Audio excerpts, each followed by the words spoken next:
आम इंतखाबात में हिस्सा लेने वाले उम्मीदवारों के कागजात नामजदगी की स्क्रूटनी का मरहला मुकम्मल। आखिरी रोज़ पाकिस्तान तहरीक इंसाफ के कई उम्मीदवारों के कागजात मुस्तरद हुए हैं। मुल्क में आम इंतखाबात 2024 के लिए उम्मीदवारों के कागजात नामजदगी मुस्तरद किए जाने के रिटर्निंग अफसरान के फैसलों के खिलाफ इलेक्शन ट्रिब्यूनल्स में आज से अपीलें दायर की जाएंगी।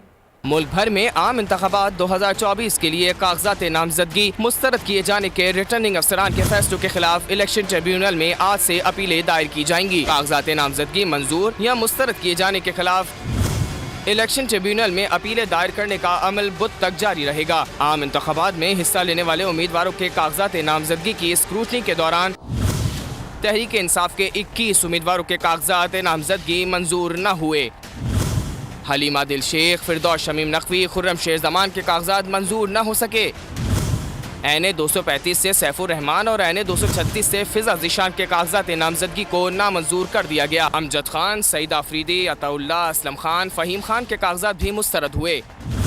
इसके अलावा बानी PTI समेत शाह महमूद कुरैशी, कासिम सूरी, आजम खान सवाती, जुल्फी बुखारी, अली अमीन गंजापुर, अली मोहम्मद खान, इफ्तिखार अली मशवानी, ए तुफैल, अमीर फरजंद, आतिफ खान, जरताज गुल, ताहिर इकबाल, अब्दुल मजीद खान, मलिक उमर असलम अवान शामिल हैं।